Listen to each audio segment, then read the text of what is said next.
अस्सलाम वालेकुम। शायद अब मेरी आवाज़ क्लियर आ जाए क्योंकि मैं तीसरी दफ़ा जो है वो अपनी माइक्रोफोन की सेटिंग्स जो है वो चेंज कर चुका हूँ। तो अपने कमेंट्स में बताएं कि आवाज़ बेहतर हुई है कि नहीं, और अगर आवाज़ बेहतर है तो फिर जो है वो हम अपना लेक्चर नंबर 2 शुरू करते हैं। ठीक है, और बिल्कुल कमेंट्स में बताएं कि आवाज़ बेहतर है कि नहीं। थोड़ा सा वेट कर लेते हैं।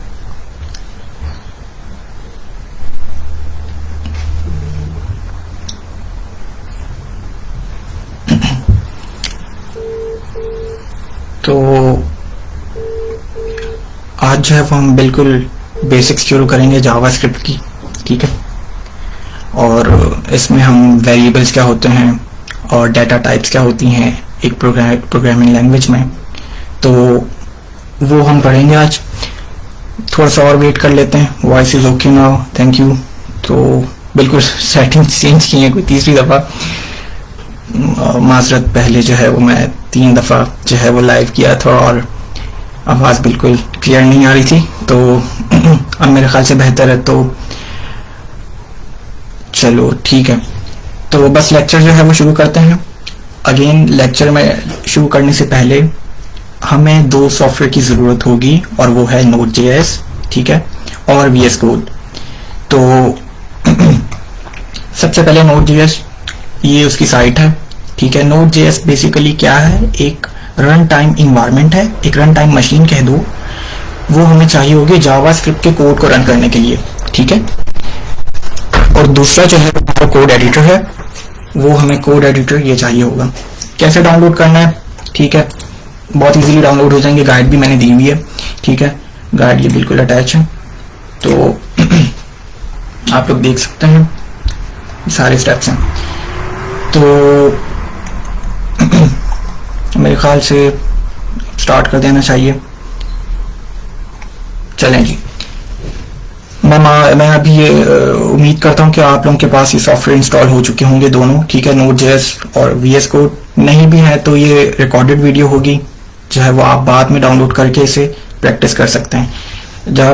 जावास्क्रिप्ट की बेसिक हमें चाहिए होगी, क्योंकि हम अपनी ब्लॉकचेन बनाएंगे। ठीक है, कस्टम ब्लॉकचेन। आप फिर जब आपको आ जाए तो आप अपना क्रिप्टो वॉलेट, कॉइन या कोई भी कस्टम ब्लॉकचेन बनानी हो तो बिल्कुल आप बना सकते हैं। तो इस कोर्स में हम पहले जो है वो जावास्क्रिप्ट की बेसिक्स सीखने जा रहे हैं। ठीक है, तो करना कैसे, सबसे पहले मैं चले जाता हूँ अपने फोल्डर के ऊपर, अपने डेस्कटॉप के ऊपर। तो मैंने जो है ये अपने डेस्कटॉप के ऊपर एक फोल्डर बना लिया है। ठीक है, आप कुछ भी नाम रख सकते हैं। ठीक है, बेसिक्स JS, आप कुछ भी नाम रखें। ठीक है, और इस फोल्डर को अब करना ये है मैंने कि इस फोल्डर को इस VS Code एडिटर के जरिए ओपन करना है। ठीक है, तो ये कैसे करेंगे बिल्कुल आपने अपना VS Code जो है वो ओपन कर लेना है। ठीक है, और 1 मिनट,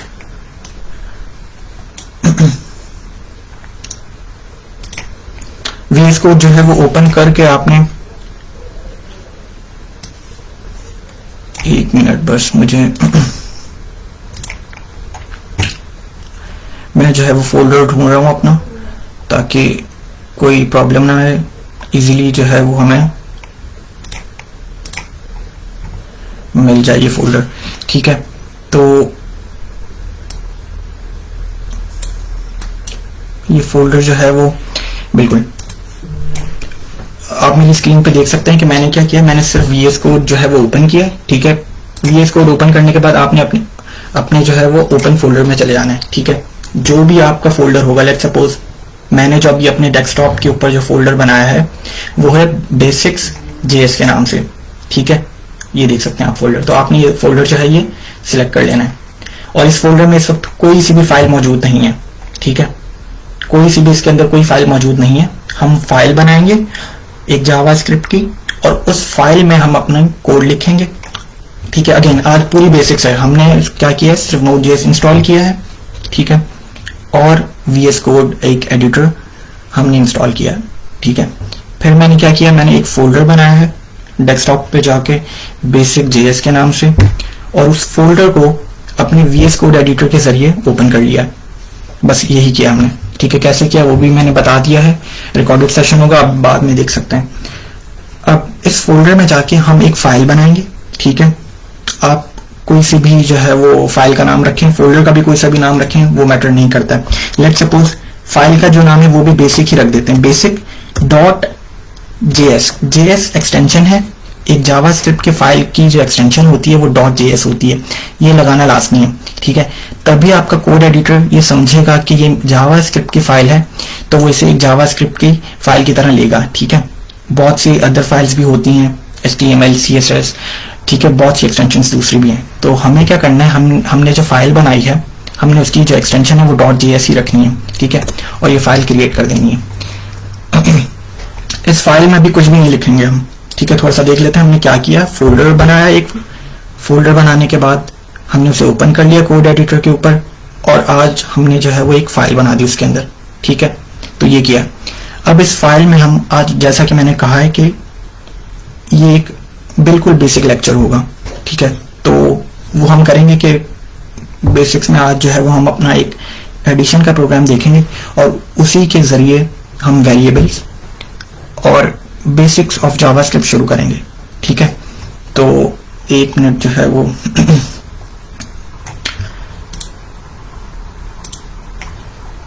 तो देख लेते हैं कि प्रोग्रामिंग लैंग्वेज होती क्या है। प्रोग्रामिंग लैंग्वेज वही होती है कि आपने कुछ कोड ऑफ इंस्ट्रक्शन या कुछ लाइन ऑफ इंस्ट्रक्शन लिखे हैं, और अब उसे कंप्यूटर जो है वो उसे रन करेगा और आपके टास्क जो है वो ऑटोमेट हो जाएंगे। तो ये एक सिंपल प्रोग्रामिंग लैंग्वेज का काम है। जावास्क्रिप्ट क्या है कि एक प्रोग्रामिंग लैंग्वेज ही है, लेकिन वेब की प्रोग्रामिंग लैंग्वेज है। वेब मतलब कि वेब एप्लीकेशंस आपने जितनी भी देखी होंगी उसमें जावास्क्रिप्ट यूज होती ही है।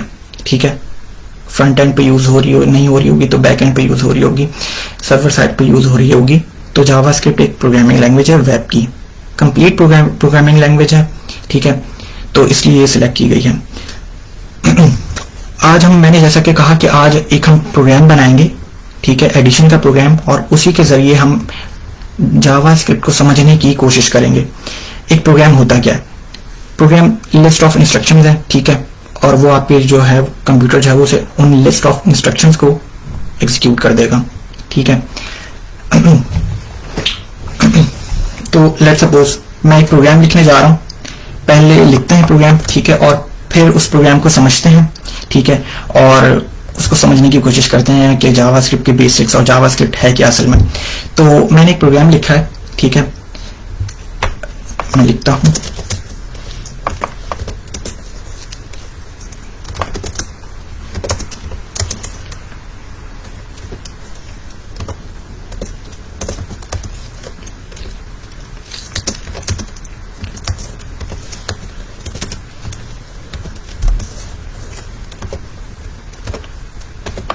तो मैंने जो है एक प्रोग्राम लिखा है। ठीक है, और इस प्रोग्राम का जो है वो समझा देता हूं कि वेरिएबल जो होते हैं ना, ये जो var का जो कीवर्ड लिखा है, जावास्क्रिप्ट किसी भी प्रोग्रामिंग लैंग्वेज को आप जो शुरू करते हैं समझना, वो वेरिएबल से शुरू करते हैं। ठीक है, कि वेरिएबल क्या चीज है? वेरिएबल वो चीज होती है किसी भी प्रोग्रामिंग लैंग्वेज में कि जिसमें आप डाटा जो है वो स्टोर करवाएं। ठीक है, एक कंटेनर जिसके अंदर आप अपनी वैल्यू को स्टोर करवाएं, तो ये वेरिएबल होता है। ठीक है, जावास्क्रिप्ट के अंदर var के अलावा भी let भी है, const भी है, हम उसकी तरफ नहीं जाएंगे, बिल्कुल बेसिक्स है, तो हम var के ऊपर ही रहेंगे। और इस var को डिक्लेयर करने के लिए, ठीक है, आपको एक var का कीवर्ड लगाना लाजमी है। ये जो var का जो कीवर्ड देख रहे हैं आप, ठीक है, ये आपको लगाना लाजमी है। ठीक है, तो इसके अलावा आपने क्या किया, मैंने एक x की वैल्यू, ठीक है, एक वेरिएबल बनाया है x का, और उसके अंदर जो असाइन की है वैल्यू वो है मैंने 5। मतलब कि इस वक्त x के अंदर जो वैल्यू है वो है 5। ठीक है, और एक और मैंने वेरिएबल बनाया। अगेन जितने आप वेरिएबल्स बनाएंगे आप उतनी दफा var लगाएंगे। आप एक और चीज भी कर सकते हैं कि आपने एक साथ डिक्लेयर कर दिए सारे वेरिएबल x, y, z, तो देन आपको करने की ये जरूरत नहीं होगी कि आपको यहां बार बार लिखने की जरूरत नहीं होगी। ठीक है, क्योंकि आपने एक ही दफा var का कीवर्ड लगाकर आपने उसको बता दिया है कि ये जो है ये मेरे वेरिएबल्स हैं। ठीक है, अगेन वेरिएबल क्या होता है? एक वैल्यू को अपने अंदर स्टोर करता है, चाहे वो एक नंबर हो और भी स्ट्रिंग हो। ये नंबर क्या चीज है ये तो आपको लगा नजर आ रहा होगा, 5 8 ये एक नंबर है। हमारे पास एक डाटा टाइप है, नंबर क्या है, एक डाटा टाइप है। और भी डाटा टाइप्स होते हैं, हम पढ़ेंगे। तो मैंने एक सिंपल सा प्रोग्राम बनाया, ठीक है, कि मैंने एक वार आपको समझाया कि वार क्या होता है जावास्क्रिप्ट के अंदर। अगेन वार एक वैल्यू को स्टोर करता है, ठीक है। तो मैंने क्या किया, मैंने x के अंदर वैल्यू स्टोर की है 5 और y के अंदर की है 8, और मैं करवाने क्या जा रहा हूं, इन दोनों को एडिशन करवाने जा रहा हूं, ठीक है। तो इनका एडिशन। अब एक और चीज समझें कि जावास्क्रिप्ट के अंदर चलेंगे, ऐड तो हो जाएंगे, तो मुझे आउटपुट कैसे नजर आएगा, ठीक है, कि मुझे इनका एडिशन देखना है। x 5 + 8 कितना होता है 13, तो मुझे जो है वो इनका डिस्प्ले तो देखना है कहीं ना कहीं। तो मैं एक चीज कर लेता हूँ, जावास्क्रिप्ट के अगेन डिस्प्ले के जो बहुत से तरीके हैं, आपको आउटपुट देखेंगे, आप इनर HTML कर लें, आप document.write कर लें, एक और तरीका भी होता है window.alert। मैं जो इस वक्त करूंगा और हम जो सीखेंगे वो console.log, ठीक है, ये एक फंक्शन है जावास्क्रिप्ट का, ठीक है, जो कि आउटपुट को डिस्प्ले करता है, ठीक है, टर्मिनल के ऊपर। आप ब्राउजर कंसोल में भी जाके कर सकते हैं। मैं वही चीज करूंगा जो हमें आगे जाके जिसकी हमें जरूरत होगी, और वो जरूरत क्या है, हमें ब्लॉकचेन बनानी है पूरी। तो ब्लॉकचेन के लिए मैं कंसोल पे ही अपने जो है वो इस फंक्शन के जरिए अपने आउटपुट को देखना चाहता हूं, तो मैं यही फंक्शन लगाऊंगा। तो अब अगर मुझे आउटपुट देखना है इस z का, कि z के अंदर जो है वो क्या वैल्यू स्टोर है, तो मैंने क्या लिखूंगा, console.log, और इन पैरेंथेसिस के अंदर मैं अपने उस वेरिएबल का नाम लिख दूंगा जिसका आउटपुट मुझे देखना है, ठीक है। तो इस वक्त मैं कर क्या रहा हूं कि मैंने क्या है, मैंने एक सिंपल सा एडिशन का प्रोग्राम बनाया, ठीक है, और वो एडिशन करवाई है। वार का कीवर्ड क्या करता है, वार हमेशा एक वेरिएबल है और उस वेरिएबल के अंदर हम वैल्यू को स्टोर करवाते हैं। इस वक्त x के अंदर 5 है, y के पास है 8, और z के पास z एक ऑपरेशन कर रहा है इस वक्त, ठीक है। वो क्या कर रहा है, z जो है वो दो वेरिएबल्स को प्लस कर रहा है, ठीक है। तो z के पास क्या वैल्यू आ जानी चाहिए, इस वक्त 13 आ जानी चाहिए। और मैं console.log क्या चीज है, अगेन एक फंक्शन है जावास्क्रिप्ट का जो आउटपुट को डिस्प्ले करता है। बहुत से फंक्शन है डिस्प्ले करवाने के जावास्क्रिप्ट में, 3 से 4 और हैं, तो हम वो नहीं देखेंगे। हमें जो आगे जाके काम आना है हम वही फंक्शन से करेंगे। अब मैंने पूरा प्रोग्राम लिख दिया। अब सबसे जो बड़ी चीज किसी भी प्रोग्रामिंग लैंग्वेज में जो आती है वो होती है कि प्रोग्राम रन कैसे किया जाए, ठीक है। तो प्रोग्राम रन कैसे करना है, अभी आप देख सकते हैं कि मैं हूं अपने कोड एडिटर के ऊपर, तो मैं जाऊंगा टर्मिनल के ऊपर। मैंने टर्मिनल के ऊपर क्लिक किया है और मैंने अपना न्यू टर्मिनल खोल लिया है, ठीक है। तो अब ये शायद आप लोग देख सकते हैं यहां पे कि बिल्कुल ठीक है। तो मैंने जो है ये अपना टर्मिनल खोल लिया, ठीक है। अब मैं टर्मिनल पर हूं, मुझे ये प्रोग्राम रन करवाना है, ठीक है। तो मैंने जो सॉफ्टवेयर जो आपको इंस्टॉल करवाया था पहले, नोड, ठीक है, हम उसकी मदद से करेंगे। अगेन जिस तरीके से मैंने बताया कि जावास्क्रिप्ट के अंदर आउटपुट को डिस्प्ले करवाने के भी बहुत से तरीके हैं, इसी तरीके से जावास्क्रिप्ट के प्रोग्राम को भी रन करने के 1 से 2 तरीके हैं। मैं वही करूंगा जो हमें आगे जाके ब्लॉकचेन बनानी है, मैं उसी में यूज कर रहा हूँ ये मेथड। तो इसीलिए मैं आपको इस मेथड के जरिए ये प्रोग्राम रन करवा रहा हूँ, ठीक है। तो ये प्रोग्राम रन करवाने कैसे रन होगा, सिंपल सी कमांड लिखेंगे, आप लिखेंगे नोड स्पेस और फाइल का नाम, फोल्डर का नाम नहीं, फाइल का नाम। आप पहले से ही इस डायरेक्टरी में है, बेसिक्स JS की डायरेक्टरी के अंदर आप मौजूद हैं, फोल्डर के अंदर मौजूद हैं। तो जावास्क्रिप्ट की फाइल को रन करने का जो है तरीका क्या होगा, आप लिखेंगे नोड स्पेस बेसिक, आपको .js लगाने की जरूरत नहीं है, ठीक है, लगा भी दें कोई फर्क नहीं पड़ता, ठीक है। तो आपने ये एंटर कर देना है, console.log z, I think I have an issue regarding, oh yeah, अब मैं लगाना भूल गया था, ठीक है। तो दोबारा इस प्रोग्राम को रन करते हैं। तो ये देख लें मेरा आउटपुट क्या है, 13, ठीक है। तो मैंने आपको क्या बताया, मैंने एक सिंपल सा प्रोग्राम लिखा है, प्रोग्राम को समझाया है और प्रोग्राम को रन कैसे करना है ये बताया। अगेन दोबारा से रिव्यू करता चले जाऊं, किसी भी प्रोग्रामिंग लैंग्वेज के अंदर वेरिएबल्स को समझना बहुत इंपॉर्टेंट है। वेरिएबल्स क्या करते हैं, एक वैल्यू को स्टोर करवाते हैं, ठीक है, अपने पास रख लेते हैं ताकि हम उसके ऊपर लॉजिक चलाएं अपने आगे जाके प्रोग्राम की। मैंने इस वक्त 5x के अंदर यूज किया है, y के अंदर जो इस वक्त वैल्यू है वो है 8, और z क्या कर रहा है, इन दोनों वेरिएबल्स को प्लस कर रहा है, ठीक है। तो और इन दोनों को प्लस करने के बाद 13 है z के पास। फिर मैंने उस z को उसका डिस्प्ले या उसका आउटपुट देखने के लिए एक फंक्शन लिखा है console.log, ये बिल्ट इन फंक्शन है, ठीक है, मैंने नहीं लिखा, ये बिल्ट इन फंक्शन है, ठीक है। और बस, और उस .log और पैरेंथेसिस के अंदर उस वेरिएबल का नाम लिख दिया है। और मैंने जब आउटपुट किया है, आप एक और दफा कैसे करना है, नोड लिखना है, ठीक है।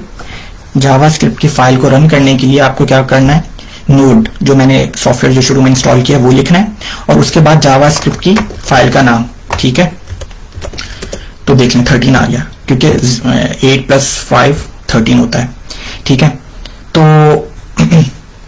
ये हमने चीज समझ ली, वेरिएबल्स क्या होते हैं जावास्क्रिप्ट के अंदर। अब मैं आगे चलूंगा, ठीक है। और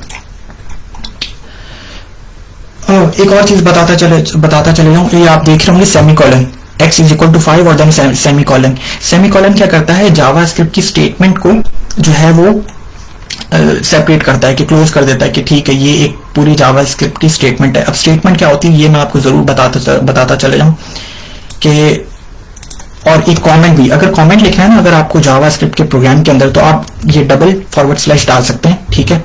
तो ये कमेंट बन जाएगा, ये कोड में रन नहीं होगा। कमेंट क्या होता है, कमेंट वो चीज होती है जो आपके कोड में रन नहीं होगी, ठीक है। तो मैंने लिख रहा हूं कि ये जो है ना, ये लाइन, ये एक स्टेटमेंट है जावास्क्रिप्ट के अंदर, ये क्या है, स्टेटमेंट 1, और ये जो सेकंड लाइन है ये अगेन स्टेटमेंट 2 है, ठीक है। ये कमेंट है, अगेन ये स्टेटमेंट 3 है।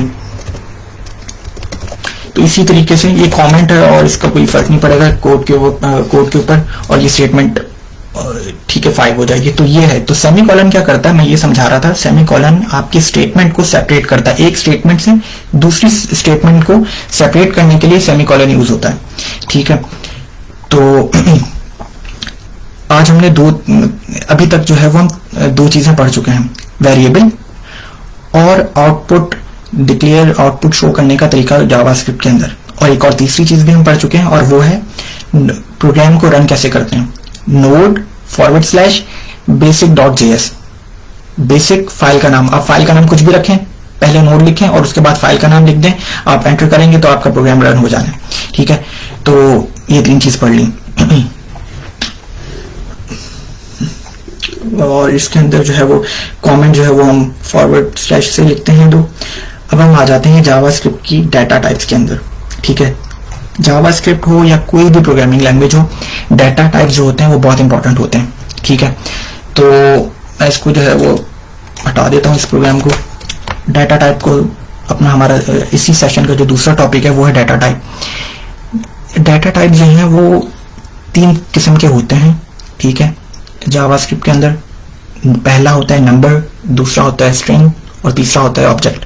हम नंबर पढ़ चुके हैं। नंबर क्या था, यही था, वार अगर मैं कुछ भी रखूं, लेट सपोज एज, अगर किसी की एज जो है वो 16 है, तो ये जो 16 जो है ये क्या है, डाटा टाइप है, ये नंबर डाटा टाइप है, और किस वेरिएबल में स्टोर है, एज के वेरिएबल में, ठीक है। तो ये जो 16 है ये नंबर की डाटा टाइप है। तो ठीक है, मैं आगे कॉमन में लिख देता हूं, this is data type. I think फर्क नहीं पड़ता है चाहे आप 2 लगाएं या 3 लगाएं, ठीक है। This is a data type, ठीक है। कौन सी डाटा टाइप है, नंबर, ठीक है। बिल्कुल, जो हम इससे पहले जो प्रोग्राम पढ़े वो हमने नंबर की डाटा टाइप की यूज करते हुए किया, एडिशन का प्रोग्राम। अब जो हम पढ़ने जा रहे हैं सेकंड डाटा टाइप, वो है स्ट्रिंग, ठीक है। अगेन मैं वेरिएबल हमेशा इसलिए लगाता हूं क्योंकि वेरिएबल, वो वैल्यू स्टोर हो जाती है इस वेरिएबल में, ताकि हम आगे जाके प्रोग्राम को यूज करें, ठीक है। और वेरिएबल को डिक्लेयर करने के लिए हमेशा वार का कीवर्ड आपने लिखना, वार, ठीक है। अगेन जावास्क्रिप्ट के अंदर बहुत से वेरिएबल्स भी 3 किस्म के हैं, वार है, लेट है, कॉन्स्ट है, हमें उसमें नहीं जाना है, ठीक है। तो मैंने एक और वेरिएबल बनाता हूं, और अब जो मैं पढ़ाने जा रहा हूं वो है हमारी सेकंड डाटा टाइप होगी, जो कि स्ट्रिंग, ठीक है। लेट सपोज मैं एक वेरिएबल बना रहा हूं फर्स्ट नेम, और ये देखिएगा, एक गौर कीजिएगा, मैंने जो फर्स्ट नेम जो है ये डिक्लेयर कैसे किया, ये अपना नाम रखा कैसे, ये कैमल केसिंग जो है ना, ये नेमिंग कन्वेंशन कहलाती है। पहला लेटर जो है फर्स्ट का वो स्मॉल, लेकिन अगर आप एन को देखेंगे तो ये कैपिटल है। तो ये नेमिंग कन्वेंशन है, फॉलो करना चाहिए, ठीक है। कोड जो है वो बेहतर लगता है, समझने में भी आसानी होती है, बस एक तो फॉलो ये कि कैमल कैशिंग को हम करेंगे। फर्स्ट नेम अब मैं लिखने जा रहा हूँ, कोई भी नाम हो सकता है, लेट्स सपोज अपना नाम लिख लेता हूँ, ठीक है। तो अब ये जो पढ़ी ना, ये है स्ट्रिंग। स्ट्रिंग क्या होते हैं? Series of characters. कैरेक्टर्स क्या है? A B C D E F G, ठीक है। और अब अगर हम उनको सीरीज में मिला दें तो वो स्ट्रिंग बन जाएगा। तो मैंने इस वक्त क्या किया, ए बी सी डी के जरिए अपना नाम है, तो ये स्ट्रिंग है, ये एक स्ट्रिंग बन चुका है इस वक्त, और ये सेकंड डाटा टाइप है, ठीक है। कॉमन में लिख देते हैं,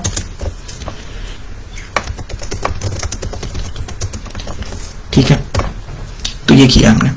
अगेन अब इस प्रोग्राम को, इसी दो चीजों को, डाटा टाइप को हम रन करके देख लेते हैं कि फर्स्ट नेम के पास वाकई क्या इत्तेसाम है। तो अगेन प्रोग्राम आउटपुट देखने के लिए फर्स्ट नेम का सिंपल सा कमांड console.log पैरेंथेसिस के अंदर उस वेरिएबल का नाम आप फर्स्ट नेम, ठीक है, सेमीकोलन, स्टेटमेंट क्लोज।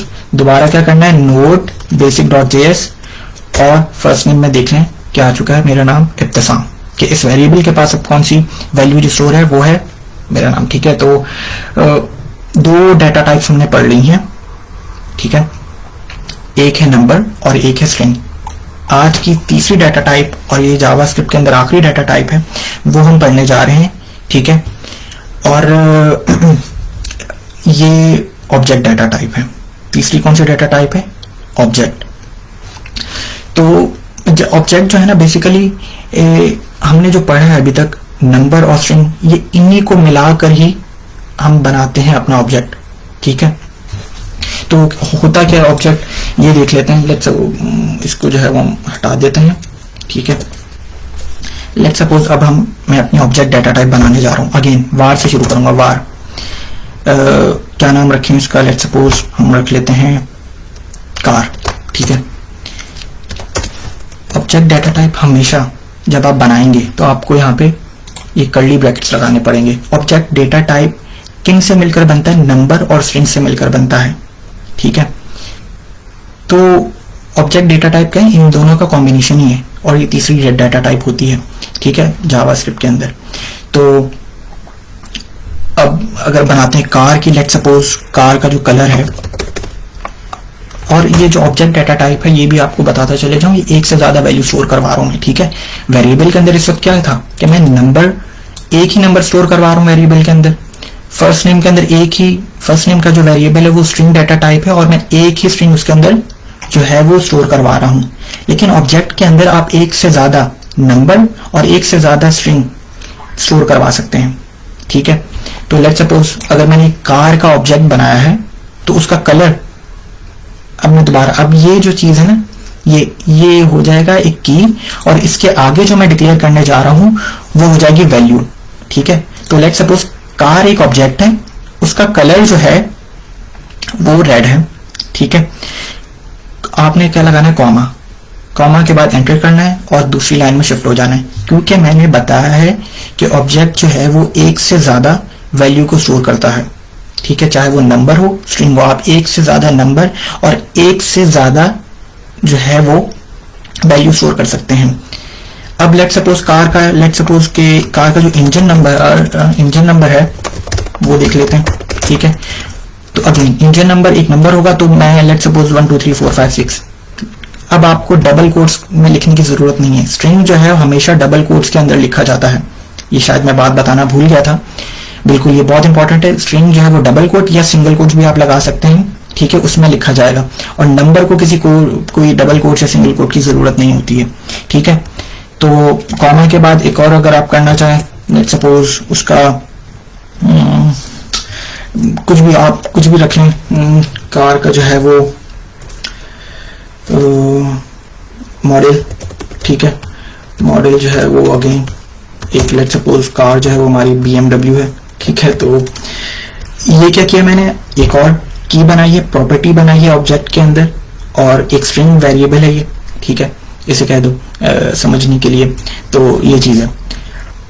तो मैंने क्या किया, मैंने अभी बताया, ऑब्जेक्ट जो है वो एक से ज्यादा वैल्यू को स्टोर करता है। इस वक्त मेरे पास दो स्ट्रिंग है और एक नंबर का वेरिएबल स्टोर है ऑब्जेक्ट के अंदर। ठीक है, तो ये है थर्ड डाटा टाइप जो हमने पढ़ी है वो यही है कि ऑब्जेक्ट जो है वो एक से ज्यादा वैल्यूज को स्टोर करता है, डाटा टाइप रख सकता है अपने पास, नंबर भी और स्ट्रिंग भी।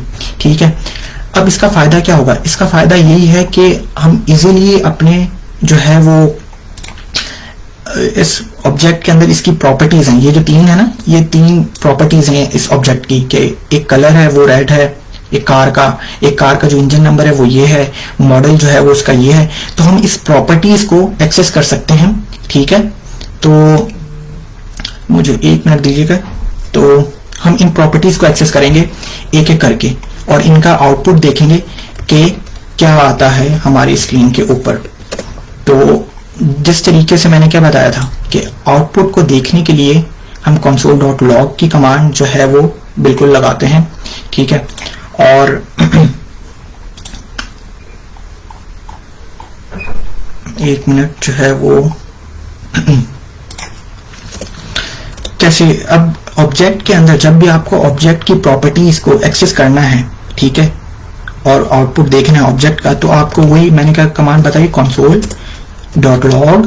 ओके, अब पहले क्या लिखते थे हम, हमारी जब ऑब्जेक्ट नहीं था, वेरिएबल था, एक नंबर डाटा टाइप होती थी या स्ट्रिंग डाटा टाइप होती थी, तो हम उस वेरिएबल का डायरेक्टली यहाँ पे नाम कॉल कर देते थे, लेट्स सपोज एज कर देते थे, तो वो हमें आउटपुट पे उसकी वैल्यू शो हो जाती थी। लेकिन जब भी आप ऑब्जेक्ट को जो है वो एक्सेस करने जाएंगे तो आपको पहले उस ऑब्जेक्ट का नाम लिखना पड़ेगा। इस ऑब्जेक्ट का नाम क्या है? कार। ठीक है, इस ऑब्जेक्ट का जो नाम है वो है कार। ठीक है, तो आपने क्या लिखना है? कार लिख दिया। आपने फिर क्या लिखना है? डॉट। अब जैसे ही आपने डॉट लिखा तो उसने आपको प्रॉपर्टीज दे दी हैं, इस ऑब्जेक्ट की प्रॉपर्टीज दे दी हैं, और वो क्या है? कलर। आप क्या कलर की प्रॉपर्टी को एक्सेस करना चाहते हो? ओके, लेट्स सपोज मैंने कलर की प्रॉपर्टी को एक्सेस करना है, ये लिख दिया। सेमीकोलन से स्टेटमेंट जो है ये अपनी क्लोज कर दिया। अब आ जाते हैं हमारा तीसरा काम कि प्रोग्राम को रन करने का क्या तरीका है। अगेन नोड basic.js और क्लिक किया आपने तो आपको प्रोग्राम के आउटपुट पे क्या नजर आ गया? रेड। कि अब जो है जो एक ऑब्जेक्ट है कार और उसकी जो प्रॉपर्टी है कलर, और उस कलर का आउटपुट आपको यहाँ पे नजर आ गया है और वो रेड है। रेड डबल कोट्स में, मतलब कि ये एक स्ट्रिंग है। तो हमने आज पढ़ लिया है कि हमने बेसिक्स शुरू की हैं। ठीक है, और इस बेसिक्स में हमने आज 3-4 चीजें सीखी हैं। सबसे पहले किसी भी प्रोग्रामिंग लैंग्वेज में आपको वेरिएबल्स के कॉन्सेप्ट को समझ आ जाना चाहिए कि वेरिएबल जो करते हैं वो डाटा को स्टोर करते हैं। और डाटा कौन कौन से हो सकता है? डाटा टाइप्स वो हो सकती हैं 3 जावास्क्रिप्ट के अंदर। पहली होती है नंबर, जो देख सकते हैं यहाँ पे 16, एक कुछ भी नंबर रखें, ठीक है, नंबर। दूसरी होती है डाटा टाइप जावास्क्रिप्ट के अंदर, वो है स्ट्रिंग। ठीक है, स्ट्रिंग सीरीज ऑफ कैरेक्टर्स कहलाते हैं ये। मैंने, ठीक है, आप यहाँ पे रख लें कुछ भी, ये भी एक पूरा स्ट्रिंग ही है। ठीक है, तो हमने स्ट्रिंग पढ़ा और फिर हमने डाटा टाइप पढ़ी ऑब्जेक्ट। ऑब्जेक्ट, इन दोनों को मिलाकर तीसरी डाटा टाइप बनती है, वो है ऑब्जेक्ट। ऑब्जेक्ट अपने पास एक से ज्यादा वैल्यूज को स्टोर कर सकता है, नंबर को भी, स्ट्रिंग को भी, और फिर हम एक एक करके उस वैल्यू को जो है वो एक्सेस कर सकते हैं। लेट्स सपोज अब मैं एक और console.log अपने ऑब्जेक्ट की एक और वैल्यू को एक्सेस करता हूं। मैं लिखूंगा सबसे पहले क्या करना है, जब आप ऑब्जेक्ट की वैल्यू, ऑब्जेक्ट की प्रॉपर्टी को एक्सेस कर रहे हैं तो आपने पहले ऑब्जेक्ट का नाम लिखना है। ऑब्जेक्ट का नाम है इस वक्त कार। मैंने कार का नाम लिखा, डॉट लिखूंगा। अब वो आपसे पूछेगा कोड एडिटर कि कौन सी प्रॉपर्टी को एक्सेस करना है। तो प्रॉपर्टी कितनी बनाई हमने? 3। पहली प्रॉपर्टी है कलर, दूसरी जो है वो इंजन नंबर, और तीसरा जो है वो मॉडल। लेट्स सपोज इस दफा हम मॉडल को एक्सेस करना चाहते हैं। स्टेटमेंट क्लोज, प्रोग्राम को सेव किया, दोबारा जाएंगे टर्मिनल के ऊपर, ये कमांड लिखेंगे। तो अब देखें पहला आउटपुट क्या था? कार डॉट कलर का जो आउटपुट आया वो है रेड। ठीक है, और दूसरा हमने जो अपनी ऑब्जेक्ट की प्रॉपर्टी जो एक्सेस की वो थी मॉडल, और वो आई BMW। तो हमने डाटा टाइप्स आज पढ़ ली और हमने वेरिएबल्स पढ़ लिए, हमने जो है वो प्रोग्राम रन कैसे होता है वो देख लिया। ठीक है, और बेसिक्स से जिस तरीके से शुरू किया करना था तो वो हम आज शुरू कर चुके हैं। ठीक है, तो अब अगर कोई सवाल है बिल्कुल पूछिएगा। ठीक है, हम एक दो लेक्चर और रखूंगा मैं बेसिक्स ऑफ जावास्क्रिप्ट के ऊपर, और फिर जो है वो हम अपनी ब्लॉकचेन की तरफ जाएंगे। अभी जो है वो हमने जावास्क्रिप्ट के अंदर फंक्शंस क्या होते हैं, ठीक है, वो पढ़ना है। ठीक है, फंक्शंस इंपॉर्टेंट है हमारी ब्लॉकचेन डाटा स्ट्रक्चर के लिए, तो ये सब पढ़ेंगे हम। बाकी जो है वो आज का लेक्चर जो है मैं यहाँ पे ख़त्म करता हूँ। फीडबैक जो है वो मैं लूँगा आपसे, ठीक है, कमेंट्स में ज़रूर बताइएगा, ठीक है। और कोई सवाल है तब भी बताएं, कोई इशू आ रहा है डाउनलोड करने में ये दो सॉफ्टवेयर Node.js और VS कोड, तो ये भी बताएं। तो यहाँ पर रोकते हैं इस लेक्चर को, ठीक है, और फिर हम आगे से यहाँ से शुरू करेंगे। तो अल्लाह हाफिज़ दोस्तों, ख्याल रखिएगा अपना, ठीक है, अल्लाह हाफिज़।